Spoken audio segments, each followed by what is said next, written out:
All right, let's dive into this. Today, we're embarking on a deep dive into a place that really presents a fascinating paradox, Yeah. Kinshasa, Mm-hmm. the vibrant, sprawling capital of the Democratic Republic of Congo.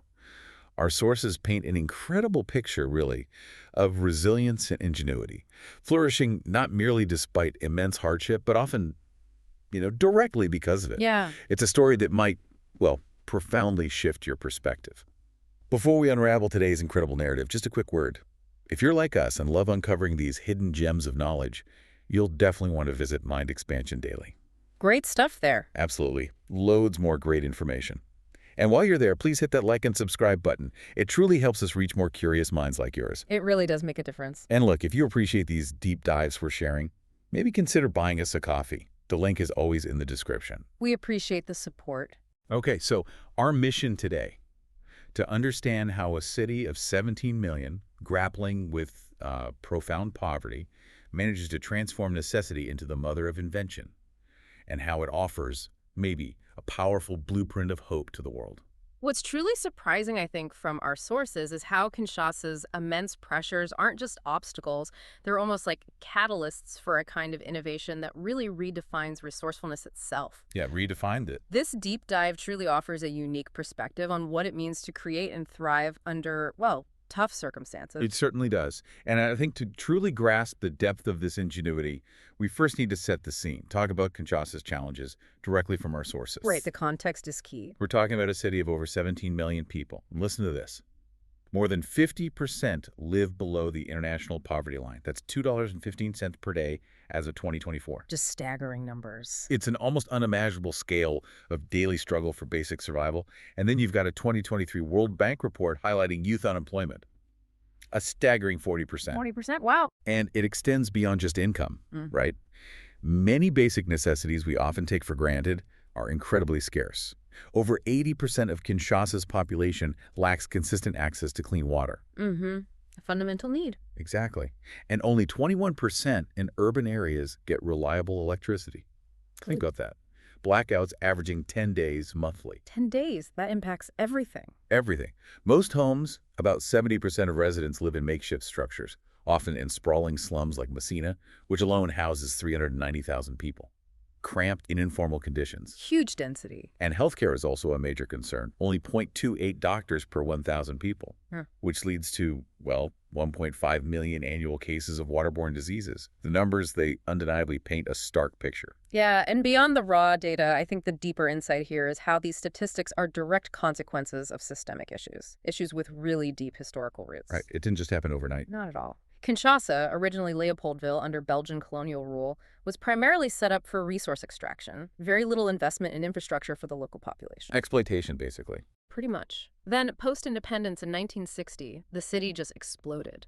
Rapid urbanization. The population surged from 1.2 million in 1970 to today's 17 million, completely outstripping any existing infrastructure. Wow, that rate of growth is hard to fathom. And then you add decades of conflict, particularly the Congo Wars from 96 to 2003, and Mobutu's notoriously corrupt regime, which further drained vital resources. Even early economic ambitions, like the 1969 Foire Internationale de Kinshasa, the big fair, rarely saw benefits reach the poor. That really set the stage for the disparities we see today. And this complex history also feeds into a profound social stigma. There was a 2024 survey. It found 60% of employers in Kinshasa hesitate to hire slum dwellers. 60%? Because of where they live. Yeah, citing perceived unreliability. This social exclusion, it just slams doors shut, limits opportunities drastically, and tragically, about 25% of kids end up dropping out of school to work as vendors or scavengers. Just heartbreaking. It really makes you ask, how does a society even begin to overcome such a profound legacy? Structural disadvantage, social exclusion.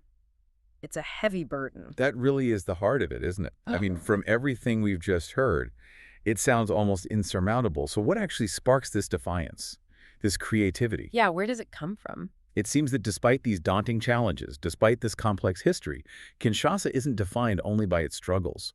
Our sources show this city pulsing with incredible energy, a vibrant entrepreneurial spirit that somehow transforms adversity into opportunity. So let's explore that. What fuels this remarkable ingenuity? Our sources point to a few core elements. First and foremost, it's just raw necessity. The mother of invention, as they say. Exactly. With formal jobs so incredibly scarce, a staggering 70% of residents rely on the informal economy. 70%, that's the vast majority. Is. Think street vending, mobile phone repairs, countless other small-scale ventures that are absolutely essential for just getting by day to day. And then there's resource scarcity, which acts as this powerful catalyst for creativity. People aren't just making do, they're actively inventing. Right, they have to. Artisans, for example, repurposing scrap metal into beautiful, functional furniture. Vendors creating a thriving market for secondhand clothes, often imported via the Congo River. It's about seeing value where others might just see waste. And what's truly profound here, I think, is how Kinshasa forces us to see constraints not just as limitations, but as the actual building blocks for groundbreaking solutions. That's a great way to put it. And it's not just individual effort either. Our sources really highlight community solidarity as a crucial driver. Okay, how does that work? Well, a 2024 Opportunity International report reveals that 40% of slum residents participate in savings groups. These are collective efforts, basically. People pool their limited funds, make small loans to each other to start businesses. Like microfinancing, but community-led. Exactly. Little food stalls that can generate maybe $50 to $100 monthly. It's significant at that level. No. And zooming out a bit, the deeper insight here is it's not just about pure survival. It's about infusing cultural identity and this collective action into economic strategy. Ah, interesting. Culture plays a role too. Absolutely. Kinshasa's cultural vibrancy is another powerful force. It's deeply rooted in Congolese rumba art. This rich cultural landscape inspires entrepreneurs. So they leverage their culture economically. Yeah, marketing unique products, maybe paintings sold at Kinshasa's Marché des Valeurs or other creatively inspired goods. It's an economy that draws strength from its artistic soul. It's fascinating. And what truly brings this all to life are the specific examples. The stories from our source material are just compelling. Let's start with Plastique Réinventé. Yes, great example. A remarkable youth-led recycling program in the Messina slum, launched just back in 2021. Picture this. A group of just 10 entrepreneurs collects 500 kilograms of plastic waste every week. Half a ton of plastic weekly. Incredible. And they don't just collect it, they transform it into marketable products like bags, jewelry, even roofing tiles, selling them for $2 to $5 each. And this isn't just a business, it's a community initiative. Plastique Réinventé employs 30 local residents. It's reduced landfill waste by an impressive 10%. Wow. Real environmental impact, too. Absolutely. And their social impact is tangible. The project got 8,000 likes on X in 2024. The founder, Jean Moubilly, she's just 25, a former vendor who started this with only $200 from a local savings group. From a savings group? That's amazing. Right. Now she earns $300 monthly, and 60% of her workers are women. It's truly remarkable. What do you think is the key ingredient there, allowing a project like that to actually thrive in such a tough environment? I think it's that combination, isn't it? That foundational community support, the savings group to start, combined with this really acute understanding of local needs and, importantly, available resources, in this case, waste plastic. Yeah. They're not waiting for outside solutions. They're creating them with what's right there. Another powerful example is Mamali Susu. Okay, tell us about that. It's a cooperative. 50 women in Njili who started a catering business in 2022. They used a $500 microloan to kickstart it. So, a bit more formal funding there. A bit, yeah. They cook traditional dishes like fufu, that popular starchy staple, and pondu, which is a savory cassava leaf stew. Very popular. And get this. They serve around 200 customers daily, generating a remarkable $1,000 monthly. Wow, from a $500 loan, that's serious impact. It really is, but their impact goes beyond just food and income. Their success actually funded a daycare for 30 children, which in turn helped reduce school dropout rates by 15%. That's incredible, the ripple effect. Exactly. A 2023 X post about their work gained 12,000 shares. So what's particularly compelling here isn't just the business model, right? It's the whole ripple effect these ventures have on community well-being. From environmental cleanup with Plastique Réinventé to early childhood education and empowering women with Mamali Susu, it really leads us to consider, how can we, as a global community, better recognize and truly support these grassroots innovations, not just as, isolated projects, but as potential scalable solutions? That's a profoundly important question. And it really shifts the focus, doesn't it, from just charity to actually learning from these communities. Precisely. What do you think are the biggest hurdles to scaling these successes based on what we've seen? Kind of brings us to the larger ecosystem of support and the challenges they come up with community, NGO, and government efforts. Right. We see incredibly positive outcomes from community-driven projects. Like in Limette, residents took initiative, converted a dump into a playground, benefited 200 kids, and according to a local report, even cut crime by 20%. Amazing what direct community action can achieve. Then you have the crucial role of NGOs. Organizations like Opportunity International made a significant difference, trained 15,000 farmers and entrepreneurs in financial literacy since 2020. 15,000. That's substantial reach. And 60% of those trainees went on to start their own businesses. Fantastic result. The Congo Leadership Initiative also plays a key part, training 1,000 youth annually in business skills. 70% launch ventures like phone repair shops. Building capacity, building skills. Vital. And there are larger infrastructure projects, too. The Kinalenda project, launched 2021, improved water access for 2 million people, built 31 kilometers of roads, enhancing connectivity for nearly 400,000 residents. So there was progress on multiple fronts. Yeah, and in that broader context, while the community and NGO efforts are clearly transformative, showing immense promise, the larger governmental landscape, well, it presents a more complex challenge, often with mixed results. Okay, how so? Well, take the National Youth Entrepreneurship Program, started in 2019. Offers $1,000 grants to 500 startups annually. Sounds good, right? Sounds great on paper. But our sources indicate only about 30% of these grants actually reach their intended target. Why? Bureaucratic delays, red tape. Oh, the usual suspects. Frustrating. Yeah, very. Similarly, the 2023 Kananga Emergency Urban Resilience Project, designed to address severe erosion, benefit 50,000 people. But it frequently faces significant funding shortfalls, limits its scale, its impact, and unfortunately you can't ignore the shadow of corruption. A 2023 audit indicated about 25% of aid gets misallocated. A quarter of the aid just disappeared. Effectively. Which directly hinders progress, erodes trust in these larger initiatives. It really begs the question, doesn't it? How can external aid and internal governance be strengthened to fully support rather than hinder this organic, bottom-up innovation we're seeing? That's the million-dollar question. It seems like the community and NGO efforts are making these tangible impacts, boots on the ground. While the bigger government programs face these significant roadblocks, is there a danger here that focusing only on grassroots solutions kind of lets the larger systemic issues off the hook? Or do our sources suggest these smaller efforts can actually shift the larger system over time? That's a really crucial point. And what the sources seem to suggest is that while those systemic issues absolutely persist, the cumulative effect of these grassroots innovations often starts to push for greater accountability. Ah, interesting. Pressure from below. Exactly. It creates a new kind of pressure demanding more transparency. So it's not necessarily letting anyone off the hook, but maybe building momentum for change from a different direction. Okay, that makes sense.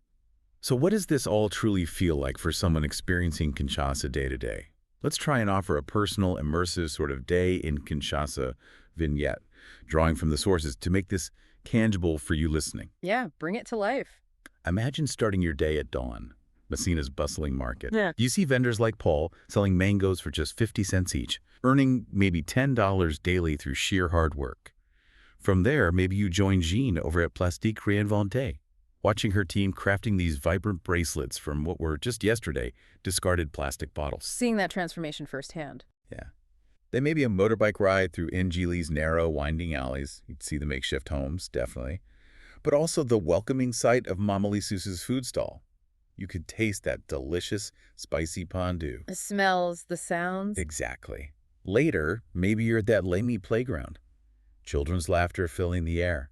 A beautiful sound, and such a stark contrast to the nearby areas that used to be dumps. A symbol of change. Definitely. A visit to a Congo Leadership Initiative workshop might show 20 energetic young people learning essential business skills, ready to launch their own ventures. And the day could end at a vibrant rumba street performance. Art meeting resilience, the city's heart beating strong. And what really stands out from those examples from that day is how these localized, often grassroots solutions offer powerful lessons, not just for Kinshasa, but for urban centers worldwide. Right. It's not just a local story. Not at all. Kinshasa's model of innovation could genuinely inspire the, 1 billion slum dwellers globally? Think about the scalable impact. Its recycling programs like Plastique Réinventé if scaled globally, could reduce urban waste by 10 million tons annually. That's according to UN estimates. 10 million tons. Huge number. Huge. Community cooperatives like Mama Lususu could potentially empower 5 million women worldwide, boosting local economies by an estimated $1 billion. Wow. And those savings groups we talked about, they've already increased incomes by 15% for 60,000 DRC residents. Imagine adopting that model in other rapidly urbanizing cities like Lagos or Mumbai. The potential is enormous. It really is. Our sources project that supporting initiatives like these could cut global poverty rates by 5% by 2030, a truly impactful figure. Which leads us back to that responsibility question. Yeah. What responsibility do we as a global community have to actually learn from and amplify these grassroots successes rather than always trying to impose solutions from the outside in? What an incredible journey through Kinshasa today. Just recap everything. We've seen a city, 17 million people, where over half live below $2.15 a day, facing immense unemployment, scarce clean water, unreliable electricity, persistent social stigma, huge challenges. Undeniable. Yet, amidst all that, Kinshasa radiates creativity. We heard about Plastique Reinventé, turning 500 kilos of plastic waste weekly into income and environmental good. Amazing ingenuity. And Mama Susu, generating $1,000 monthly, even funding a daycare. Yeah. NGOs like Opportunity International, projects like Kinalenda serving 2 million with water, they fuel progress. Real impact. Though yes, the shadow of corruption stalling maybe 25% of aid remains a hurdle. But these stories, amplified by thousands of shares on social media, powerfully prove that poverty, far from just stifling, often sparks ingenious, resilient innovation. Kinshasa's vibrant spirit, its practical solutions, they offer invaluable lessons for urban slums across the globe. Yeah, and I think the global relevance, the big takeaway, is that true development often flows not from those top-down mandates we often expect, but from the bottom-up ingenuity of those most directly impacted by the challenges themselves. It really shifts our perspective, I think, on what progress truly looks like. It emphasizes the power of self-reliance, community action. So what stands out to you about Kinshasa's innovative spirit? We genuinely love to hear your thoughts. Do you agree or disagree with our summary of how necessity fuels ingenuity here? Let us know. Leave a comment below. Yeah, we'd love to hear from you. And hey, since we're on a mission to expand our reach worldwide, please let us know where you're listening from. Drop your location in the comments. It's always fascinating to see where our listeners are. Definitely. Until next time, keep exploring, keep questioning, and keep expanding your mind.